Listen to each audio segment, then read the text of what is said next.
Hello, CMA Universe. Welcome to the Curious Matter Aftershow. I am Sandeep Parikh. And I am Alison Haislip. Tonight, we are going to go behind the scenes of our latest epic episode, The Exile Part 6, Marriage of Convenience. We only have 3 after shows, including tonight's, left for the season. And tonight's is going to be great as we dive into the tender side of life in Marsport. Okay, let's welcome our guests. We have the people. We have the people, and we are joined by, of course, Tiffany Smith, who needs zero introduction at this point and stars as Bryce Gordon. But she'll always take it. Yeah. Audrey Hepburn shirt. We actually have our very tired creator, Jonathan Pezza. Mm-hmm. And of course, the one and only Eugene Byrd, my dear friend. Yeah.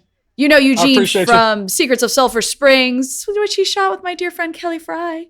Bones, Arrow, All-American, 8 Mile, and in the animation world, Spidey and His Amazing Friends, Legend of Vox Machina, Rise of the Teenage Mutant Ninja Turtles. And Eugene, what haven't you been in? Yeah, I think that's easier to probably list. Cops? What? Cops? America's Most Wanted. Great. I might have been America's Most Wanted, but let's keep it probably that way. You know what I mean? It was still a little different. As you can see, I put my name down here. I know, I saw this that. Part. Solo Calrissian. I like it. I like your byline. Yeah.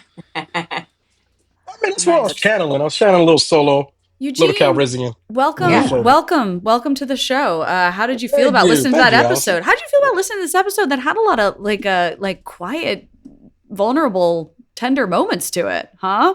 You know, what I loved about it, you know, when we were doing it, was that we were going to have, as what Jonathan said, you're going to have these moments between the two of you that is intimate. It's going to be funny. It's going to be heartfelt. It's going to be something that's a little bit different. And so I was very happy to do that with Tiffany, because I've known Tiffany for a while, and, you know, she's a goofball. And then we got to both not be goofy. We got to be are you happy about your life? And I'm like, what's up this? Like, why are we going down this like soul train, quiet storm moment? But it was tell me all your regrets. Give me all your secrets. Mm-hmm. Is that a good first date line? I think. Sure. Yeah, I watched this movie. It was terrible. No. I mean, Tiffany, how about for you too? Like, this was the softest we've seen Bryce be in 6 episodes, right? Yeah. Mm-hmm. I mean, I will say, like, creamy center. This was probably the episode that, like, Jonathan and I talked back and forth on the most in the writing process, because I was like, I just wanted this not to feel. Well, okay, backtracking to the book. The genders are switched. Mm-hmm. And so it was some stuff to deal with where it was like, okay, this relationship that happens when it's a woman playing Bryce, how does this work? How do we kind of play it so it doesn't feel like she's just randomly hooking up with this guy, and that there is this like really big connection between them, and it doesn't feel like it came out of nowhere, or that why she wants to actually share with him. So we worked on it a lot. I think we did like Jonathan did like a couple different rewrites on it, and then I was finally like, okay, it feels good now, because I was like, this is so important that like I wanted to make sure it felt as genuine as it could. The land connection is what brought it all together. That was sort of the keystone for it, because we didn't have that in most of the drafts. And then once there was like this connective tissue, and we could bring back like the land reference and like understand who he was in reference to both these people, and that they had this like shared experience, it really like locked it together from a writing standpoint. And this is the Bryce. This is the Bryce's brother character, right? That we start the show sort of learning that has some sort of mysterious demise. Yeah. Right. Yeah. And so like that's cool. Eugene said, I was like, it was really fun to get to do this, because I've known Eugene for a long time. We did Quantum Leap together, but that was very different. Like, it was just. Oh yeah, with your boss, I was yelling at you the whole time. It was us running medical terms back and forth. To then get to do this, and like, I mean, we've done self-tapes together. I helped Eugene. He'll help me a ton. So this was fun to get to kind of play with him in that space where it was, okay, let's see how many different ways you can say a James Bond line. Did you guys actually record like together, the scene together back and forth? We did. Did you give offline? We did, because it was important. It was also important to me that we had that kind of connection, instead of, voiceover world. I think we all know, like, sometimes you're in the booth by yourself. and you're doing these lines and you're not doing them to somebody else. Sometimes you're getting the voice director to do it for you. So getting Tiffany or and vice versa, it just made it better. It made it more intimate. It allowed me to hear her and react in time. And I just thought it was I thought it was great. No, and as sexy as Jonathan is, you know, like as much as he can, you know, stir the emotions, it's nice. But you can almost truly tell that you guys were in the moment with each other in a way that felt really, I guess, impressed and glad that you guys chose to do it that route. Well, you know, Jonathan and I also have pretty good chemistry too. So I mean, it could have been either way. It was kind of magic. Way. It was kind of magic. It was kind of magic. I was like, hey, don't tell Tiffany that we found something. Actually, you might use some of the takes that I did with Jonathan. I don't know. I think maybe we did whisper some sweet nothings. We did.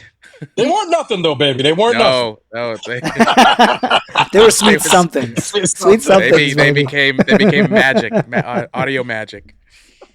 Eugene, do you have a way that you prepare for a voiceover role besides whispering sweet nothings to your director? Yeah, well, I bribed them to make sure that the edit comes out really good, and they lower my level a little bit. Sometimes, a lot of times, it's just going over the character, just like theatrical, going over the character, and also knowing that it's a different muscle. So, a lot of times, I drink my tea. I don't talk for most of the day, just so there's a level of velvetness. If I've got to go, because my high voice gets affected. My lower voice is fine. My lower voice is fine, but when my high voice is, I gotta chill. I can't talk. What kind of tea? What kind of tea we drinking here? Is this an herbal throat coat? Throat coat. With a little bit of ginger, with some ginger crystals and honey lozenge. Crystals. Ginger crystals, because the ginger gets in there and it opens up other capillaries. That's that network money. You know what I mean? No, that's that. I learned a lot from Fred Tatasciore and John DiMaggio. You know, legends in the game taught me some things. Oh yeah, they taught me some things. They were like, get that Niam Jam Pakoa. You know, that the Manuka honey. Put it in your stuff. Oh, Manuka honey. Yeah. I think half the cast has bought the Vocalese that we have in the booth because everyone loves it. Yeah, I got some Vocalese. It's probably in there somewhere. You know, in the rest of my hallway. Is the thing that you mentioned before is that the Chinese herbal thing? It's the special singer spray that's got it just like coats. Oh, okay. It coats it gets rid of like mouth noise. It does good things. Yeah. Oh, and Vocalese and Vocal Zone. Vocal Zone is actually really good too. It's like this black licorice stuff. Oh, I love black licorice. I hate black licorice, I'll just have that for fun. I like this. I will have that for fun on the weekends. You're a sadist. Indeed. All right. So let's see. How did you get into this? So you knew Tiffany from before. Could you say what was your favorite part of maybe joining the cast and playing Shell this season? I think my favorite part of it was just the fact that I got to play with Tiffany and I got to play with. I didn't get to play with my other friends, you know. But I was very happy to join them because we don't really get to work in part of our group and our friend group. We don't get to play together quite often, but when we do, it's just joyous. It's just joyous. And one thing I can always say about Tiffany is Tiffany's always game, and she's always joyous, and she's always someone who's just like, I want to have fun. Like Tiffany is like this. I want to have fun. She's that person. So you're always like, I kind of want to work. I'm even in a bad mood.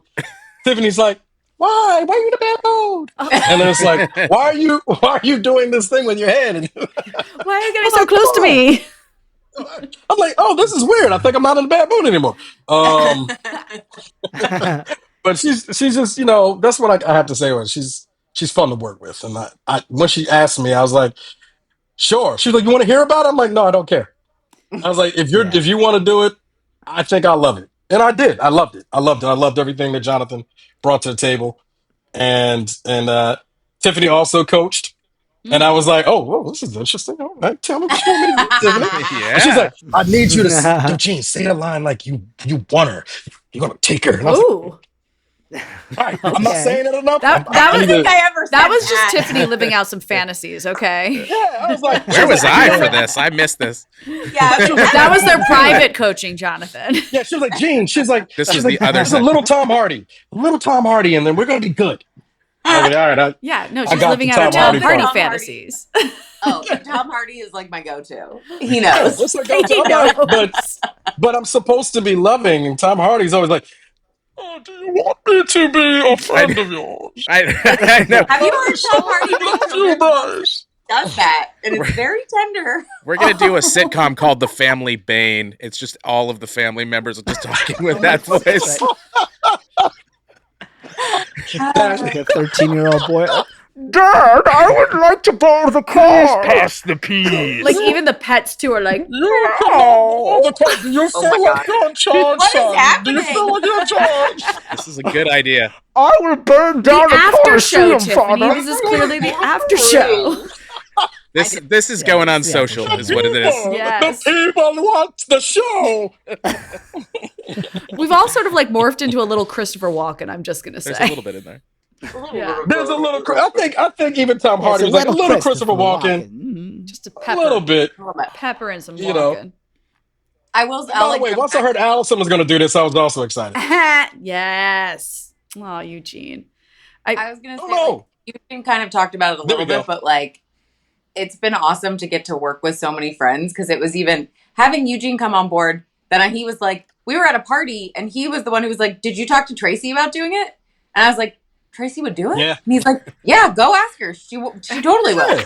And I'm like, that's how we ended up getting Tracy. And then Tracy and Eugene both helped us to get Trace on board. So it was just Right. such a cool thing where I think for me, having my friends want to show up in that way for me, who are so incredibly talented, and then having such a good time on the project with us that they were willing to offer up their other incredibly talented friends. And just like opening up that world of all the like people in the industry that we know. And it just feels really good because it feels like your friends want you to do even better. And so having them on board and then having them bring in other people to be a part of it as well, it just feels really good. So it was awesome to get to. Yeah, I just disagree with Malcolm Barrett and Kevin Avery. But other than that, I thought the cast was really good. Wow. You have some notes. Eugene has some notes. Yeah. Saying the quiet part out loud. Well, I always do. I'm Malcolm Barrett is wholly untalented, and Kevin Avery's not funny. So Well, he plays scary in our yeah. show. Did you I hear was gonna his say, which is useful episode? for this He's show. like legitimately Joker scary in this. yeah, but I mean, I feel like you dialed Kevin. him up a little bit. Like you dialed him up a little bit, man. We had to do a lot of work in post. You know, work in post on him. I don't need Kevin scary. I need Kevin funny. And so, he wasn't funny scary. So I was like, this is weird. Indeed. But I enjoyed it. No. Those are my boys. They're both talented. Make them suck it. Yeah, this cast is no joke. This cast, I mean, Jonathan, were you absurd. kind of like on cloud nine? My head is still spinning. Like I got to meet everybody and sort of like That's the lack of well, sleep. that's also, yeah, but I mean, my head's been spinning for a year as everybody came on, and like I got to meet these people and build friendships with a lot of them. It's been really rad. You had some of my favorite lines. Do you have a line of the episode? Okay, so mine's because I got a couple. Mine's not a line. It's Okay. I guess when I realized the other towns, cities, areas were named Roddenberry and Vern, enclaves. and I was like, Jonathan Pezza, you clever mofo. He just worked in the names of two of the greatest sci-fi writers of all time into the show, and I was like, there we go. The third dome in that cluster is Watney, which is the character, which is named after the main character from The Martian. Oh, And they're called. see, I would have and gotten it better if you okay. just named it Damon, but yes, And they're called Jody Watney. They're called Storyville. There's a whole thing to it. I love that. Yeah, that was my Love favorite those part little of this Easter eggs. episode. Well, who you said Roddenberry and Vern? Who are those? Gene Roddenberry, who created Star Trek. Who's that? But are we being serious right now? Do we need to cancel you, Eugene? What's Never happening? tell us, Eugene You're a very good actor, guys. Very good I actor. do it all the time, Alison. I thought Okay. you know this about me. Roddenberry's father. It's what he's most famous for, I think. I'm Is Eugene being Roddenberry's Rod's father. dad. Okay, mine was I really liked Eugene's. I dropped it in chat. You got some food up in this bitch? Where you yeah, when you got some food as a bitch. It just was so well said. And then you're like a hardcore space ninja assassin was also my favorite, and I think I want a T-shirt of Hardcore. that. Yes, that's a good one. Badass space I was ninja actually assassin. hungry when I said that line. I'm not even gonna jive. I was actually Was it hungry. I think badass? I gotta That was look. I'm hardcore. so tired. I don't even remember my own lines. I think it is. I feel like it. No, badass is the last thing he says because he goes badass at the end. It's I'll look it up. I don't know. I'm tired. 24 I'm hours. trying to think- Jonathan, I think you any get food special? Oh, I think you broke some. I think you might have broke something. Was mine. Yeah. Was my favorite. Oh, that's a good one too. yeah, that was good. I too. just love your stories. You're both. Each of you has this this like micro fiction story that you tell. That both of them are just so perfect. I love the way you guys did that. And I think that is a hard thing to pull off, and you guys did it really well. It was like very gripping. Like you know what I mean? Like there are times when like the actors going on their little story soliloquy about something that like is not happening in the moment, and it is easy to, for at least for me as a consumer or a viewer or whatever, sometimes to just kind of zone out of it. But I feel like you guys rooted it in some emotion, and maybe it's because also you guys reading in the same room, or I don't know what, but it really captured my attention the whole time, and I thought it was Yeah, really it didn't well feel done. like a monologue. It still felt conversational. It felt yes, exactly. I feel like it's because Tiffany and I are very comfortable with each other. We've had Tell us more. numerous conversations. We've had weird conversations about aliens, quantum realms, Quantum realm. Ooh. all kinds of stuff. You're also sort of using as characters and wanna have- actors, you're sort of using those stories as currency, as the only currency you have with each other. And so there's like a reason as opposed to just being like external like pontification. They're sort of explaining who they are through the stories to each other. Right. And the motivations and why we ultimately did this. Right, and ultimately being vulnerable, and that's something you don't see very much of for Bryce really throughout. I don't think we've seen it at all. She's finally cracking, really at all, right? So you finally see her crack open, and you're like, okay, they're gonna hook up. Well, and that was also something like Jonathan and I talked about, where I was like, the first time I read it through, I was like, I can't tell how much time passed for them here. So I was like, we need to make sure that like people know that it was like 10 minutes. More time passed between them, that they were like, went from the like enemies to friends to lovers. But also, it's wartime. So much is excusable. I was gonna say, yes, but like exactly. Time we passes can speed quicker up when the relationship when all your timeline. friends turn on you, but here's and the you get thing. shot at. I feel like them telling the stories to each other, if it happens that fast, it doesn't, like, for someone like Bryce, like, I was like, it's gonna take, unless she's literally just having this for the physical connection, which to me, we would have seen her do something like that before. Earlier Maybe on. this is too actory. But I was like, you would have seen her do something like that before. So now they're in this situation. It's like, what is the thing that helps her to actually want to open up like this? And it's like just having even that quiet time with one other person in a space for a short amount of time, where it's like there is nothing else for them to do other than talk to each other. And then actually see that he's interested in hearing her story. Well, and I'm pretty sure you say it just like this, but it's like he listens. He just listened. Yeah. Well, I think it's also the fact is that hot pro tip for all you just fellas listen. out there. Well, I feel like also Shell is just the first time Shell actually feels a connection to someone and feels like he could trust her. I feel like he's always been. Mother didn't give a damn about him. That's how he feels. He's like, oh yeah, you brought me in and you sold me. You didn't really give a damn. So for him to trust Bryce was a lot for him. And everything is a joke to him. And the fact that we made that connection was important for him. And I think you'll see that later too, of how loyal he becomes to Bryce. Ooh, foreshadowing. Okay, A foreshadow, baby. That's how I do. Well, it's also great. One of I think the really the most difficult challenge that you had was riding the line between, is he trying to save his own life or is he real? And the fact that the blend point for that is seamless, and that you don't ever question that transition was something that you guys just pulled off, and that was my biggest worry. Was like, was where does that turn happen? Can that turn seem natural, like without feeling forced? Well, that's what I felt like he said. It wasn't personal. It's survival.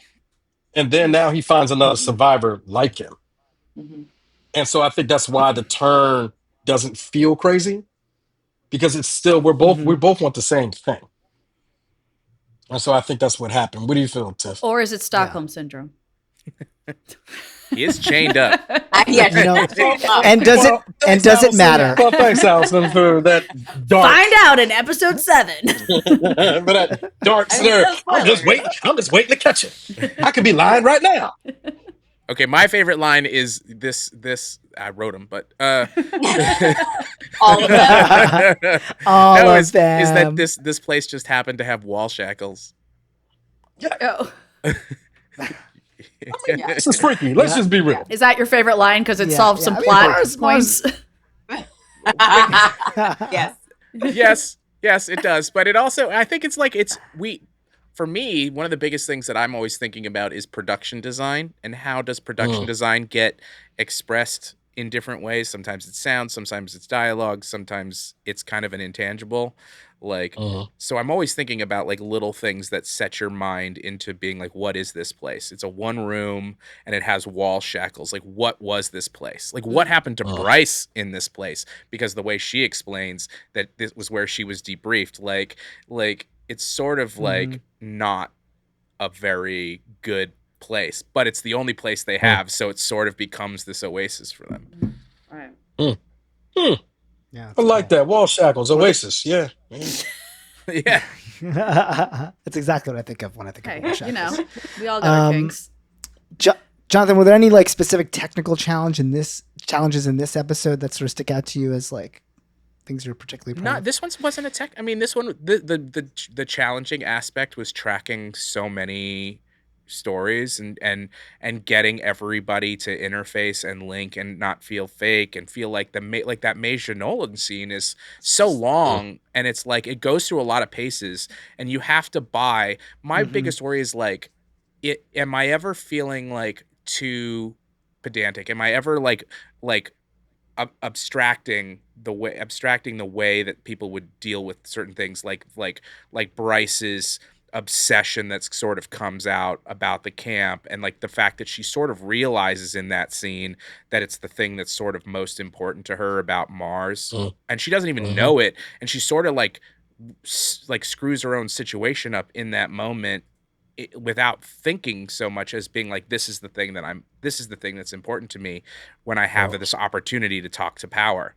Like, I didn't even know, I wouldn't have said to you 2 minutes ago that this was important to me, but in this moment it matters more than anything. And then it sort of gives her a trajectory forward. She now has a link to Mars and a thing that's sort of important to her. And so, but like, how do you do it in that scene and not feel like this just became a thing that it's like it's too mechanical? Was this like mechanical thing? For me, that's the worry, because I have so many like little plot moments and such a little amount of time with characters. You have to make those turns work.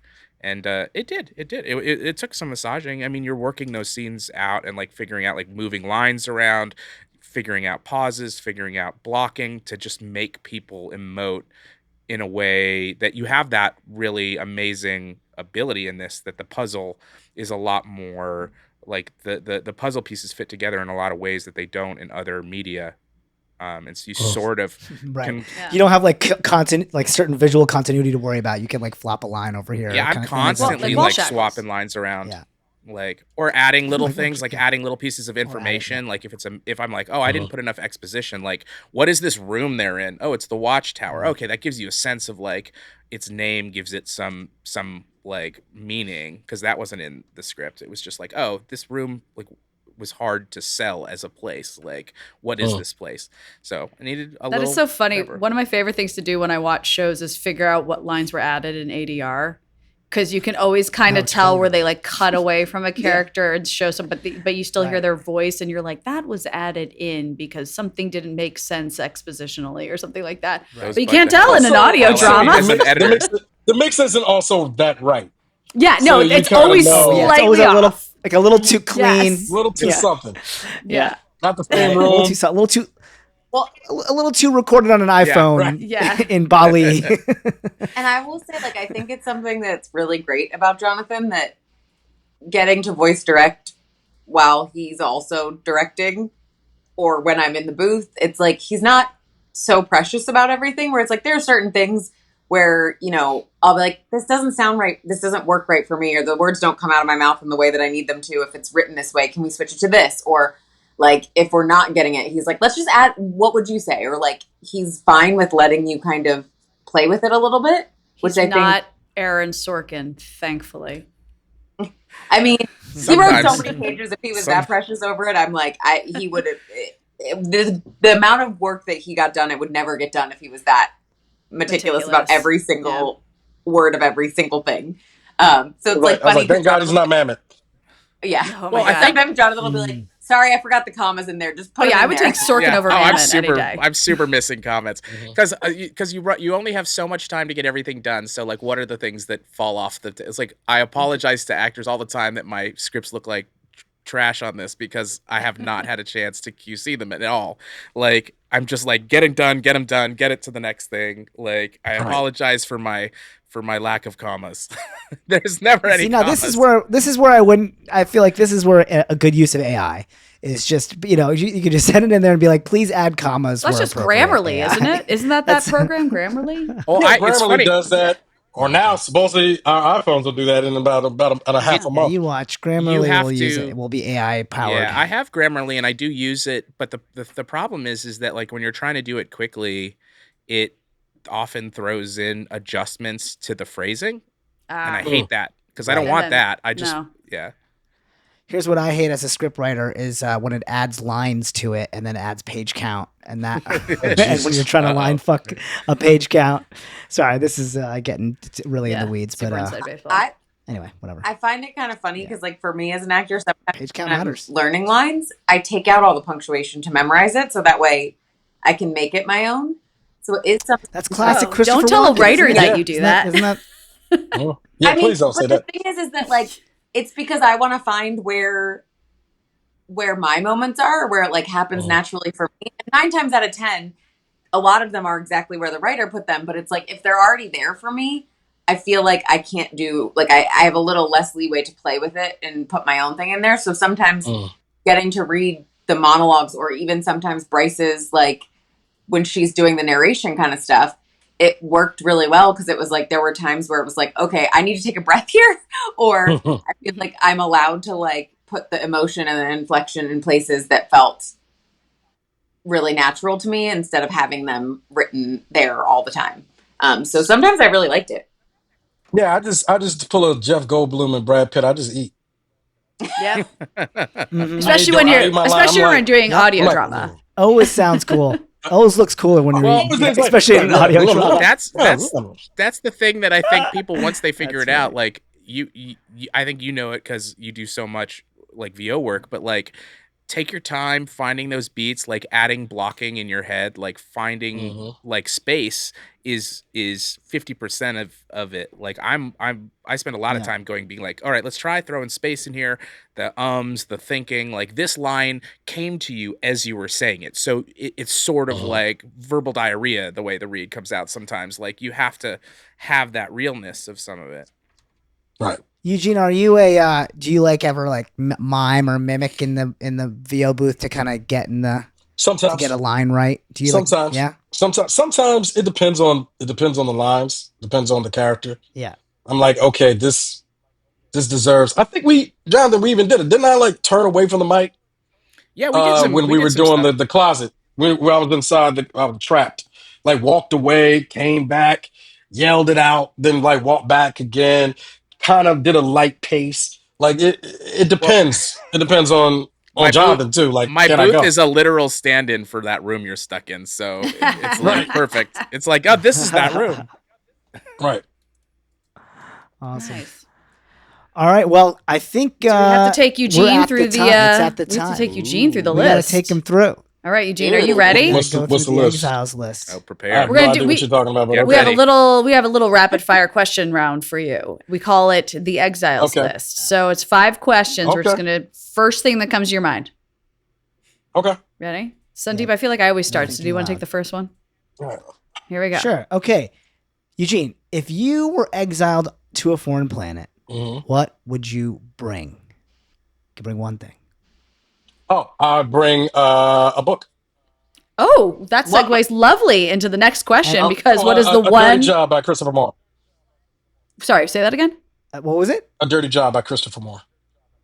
Nice. Okay. Or Sid Harther. Okay, so All right. since you can said book, have fun eating that to survive. so our second question, I'm just gonna I'll do it. Oh, go ahead. I'm gonna modify it a little. So if you could bring one sci-fi show or movie with you, what would you bring? Ooh, Star Trek. Nice. Which Yeah. one? All of it. Ooh, that's a good one. Maybe TNG. Maybe TNG. Okay. Maybe TNG. Even though I was a original fan, but I think TNG now. I'm It's with taking you. over. Yeah. I'm with you. Love it. All right. And then what is so we're now allowing you to have food. What is the one food or cuisine that you would have to have? Italian. No, not Okay. What? All of He said Italian. cuisine. He did say no. cuisine. He did say cuisine. I did Sandeep, say he did say cuisine. cuisine. Oh, no, all right, He all took right, it a new all right. direction. If I had to choose one, spaghetti meatballs. Yes. Classic. My Classic nephew spaghetti and just meatballs. informed us all that his favorite color is spaghetti. So Hey, man, that's a kid. That's a kid I like. You tell your nephew he's That's doing it right. genius. He's doing it All right. right. Love it. Eugene, do you think you would survive on Mars or in the world of the Exile? I would. You would. I would. I feel And like you mostly would because too. I feel like I would be mutable. I believe I'd be it. mutable. I would figure out ways to survive and how to interact with the people. Yeah. Almost everyone I'd also be a immediately says hermit. no. And I Yeah, feel like you're you're the the first first yes. person. But I Yeah, believe you might be the first And yes. I Yeah. believe you. Yeah. Yeah. I believe. I Yeah. buy it. Yeah. I buy it. You're adaptable. I mean, Malcolm was absolutely not going to survive. He's not. True. He's not. I know Kevin. admitted If he's that. going on here, he said he's not going to survive. I know Kevin's not going to survive either. He's got to find an audience to write some comedy. All right. So I'm adding another question. You know, so many people in this cast. They're all friends of yours. Who's the first one that's going to die? I mean, Who's the first to go? actually, that's funny that you said that because Malcolm also popped up in my head too. But it's either Malcolm, Kevin. It's between Malcolm, Kevin, and Tiffany. Oh. No. Wow. The funny part is, I Such think a three-way tie. if I had to really say it, it's going to be Kevin. You got to pick one. Kevin.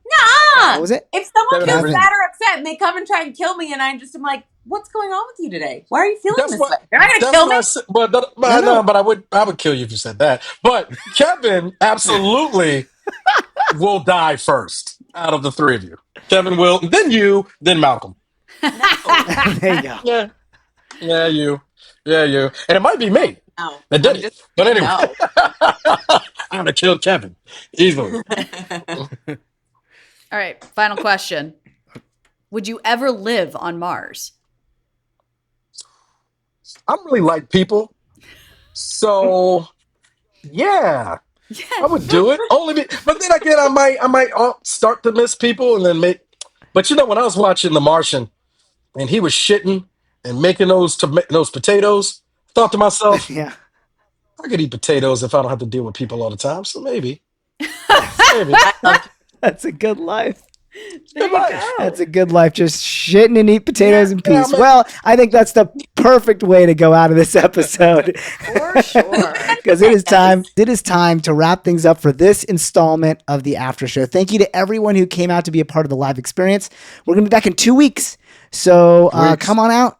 Join us live for our next after show on October 1st. Okay, the month of the ghoul begins October 1st. Nice. For our next after show at 7 p.m. Pacific time. Once again, that will be October 1st, 7 p.m. Pacific on twitch.com/effnfunny, EFFIN funny. Thank you so much to our very special guests, Eugene Byrd and Tiffany Smith. You guys were delightful. Thank you.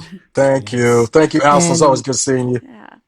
And thank you again to our technical team, DeathQueenVex, and to our mods in chat. We love you. Yes, and we want to hear your Sandeep, feedback. thank you very much, brother. Yeah, we want to hear your feedback. Make sure you reach out and follow us on Twitter, Facebook, and Instagram under the handle @CMAnthology or online at www.cmanthology.com. All right, please also make sure to like, review, and subscribe or comment on your favorite podcast app. That really helps the show. Yes, The Exile is based on Police Your Planet by Lester Del Rey, a literary work in the public domain, and the show is produced in accordance with U.S. copyright law. Curious Matter Anthology is produced by the Knightsville Workshop in association with F and Funny Productions. Copyright Knightsville Workshop 2024, all rights reserved. See you in 2 weeks, Yes, everybody. love to you out there in the CMA universe. See you soon. Thank you for listening. Mwah, mwah.